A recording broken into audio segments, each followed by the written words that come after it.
This is Balance of Power on Bloomberg TV and radio. I'm Emily Wilkins here along with Joe Matthew. Well, joining us now will be Republican Senator Chuck Grassley of Iowa. Senator Grassley, I know that it is a somber day in the Capitol as lawmakers are paying tribute to former Senator Bob Dole. But I wanted to start off a little bit with something that's just going to happen in a few minutes from now. The Senate is going to begin a procedural vote related to raising the debt limit in that expedited fashion. I know that only Democrats are going to be the ones actually raising the debt limit, but there are going to be at least 10 of your colleagues who will be voting to move this process along. And Senator, will you be one of those 10 Republicans? And what is your thinking behind this vote? I'm going to vote no on that, and then the next vote's going to be on increasing the national debt limit to cover the $6 trillion that the Democrats want to spend for a lot of socialist programs. Every Republican will vote against that, and the reason I'm going to be a large share of the Republicans voting against the first move is for the simple reason that it's a gimmick to get around the filibuster, and when you start setting precedents like that, you're going to continue them down the road. Another time, we're told, well, this is a one-shot situation. There aren't very many one-shot situations in Washington now. Maybe it wouldn't be tried again for another 5 years, but somebody's going to point back to December the 9th, 2021. The Senate did this. Why can't we do it again? So I think the Senate's supermajority is very important to make sure that we bring certainty to a lot of policies in the United States and we don't do things willy-nilly. Well, Senator, I absolutely hear you on the process part of that. But the fact of the matter is that the debt limit that is being raised, Republicans passed legislation that has contributed to that. I mean, this is not a Democrat or Republican thing. Why are Republicans not helping Democrats with making sure the U.S. can pay its debts? We passed legislation that increases the national debt, you could say over the last 240 years, yes, but don't forget, we're talking about $6 trillion of new spending this year, and that $6 trillion of new spending is going to feed the fires of inflation. A lot of times when we deficit spend, we didn't have the big inflation we have right now. We're on the road to having the inflations we had in the 1970s. And you know how ruinous stagflation was. We can't repeat that. And since Democrats want to spend this money for these 5 or 6 new socialist programs, then why they ought to be increasing the debt. We would be glad to help them increase the debt for the normal operation of government.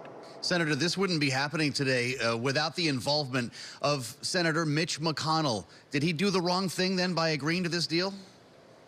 I think when you set up something that's not supposed to be a precedent, it never comes out that it's never a precedent in the future. So did he do the right thing then?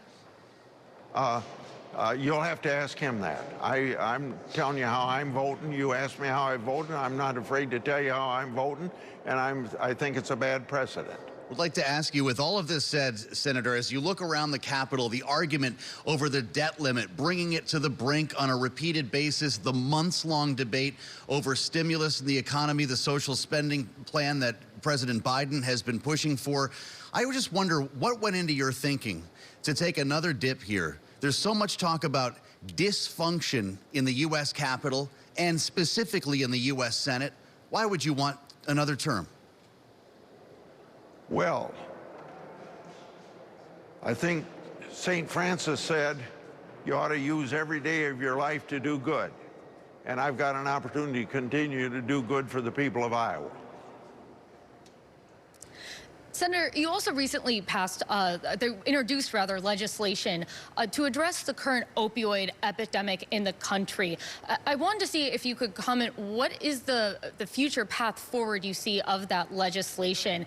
And is Congress spending enough time focused on this issue? Well, the reason for the legislation and the path forward is based upon what the House of Representatives does with it now. But my own Congressman Feenstra, as a Republican and then another Democrat in the House, have introduced the identical bill in the House of Representatives. So I assume we're going to get good consideration of it in the House of Representatives. So the path forward is to get the legislation passed. And the purpose of it is, as you probably know, we have over 100,000 deaths in the United States this year on substance abuse. And I would imagine opioids is responsible for about 75% of that drug overdose deaths. And so this bill is trying to tackle it in a very targeted way in the rural areas where there's a lot of gaps on treatment, recovery, and prevention, and to target areas that are hardest hit in the rural areas, and then to do it through nonprofit or local governments that have some experience in treating this problem, so we can get the most for our money that we put into it. Senator, also, I know that you were just in the Capitol Rotunda for the ceremony for Senator Bob Dole. You obviously served with him for a while. You've called him a mentor of yours. I'm just wondering what you were thinking about today during that service. Oh, you think about being in Russell, Kansas on a very cold January day when he announced for president in his running for president. You think about for the Iowa caucuses, first in the nation as we are, every presidential candidate comes there touring the cities and the rural areas of Iowa for maybe 4 or 5 meetings a day. And at the end of the day, Dole would say in kind of a witty way, "Free at last, free at last." And then you think about today, for Bob Dole, it is free at last.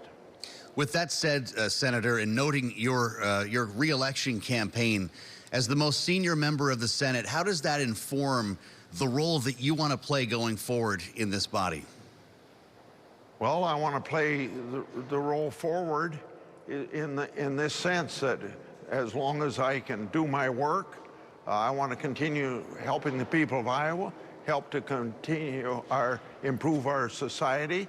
And if I'm chairman of if we're in the majority, I'm chairman of the Judiciary Committee, working again to get strict constructionists on the Supreme Court like we did with Gorsuch and Kavanaugh and Barrett.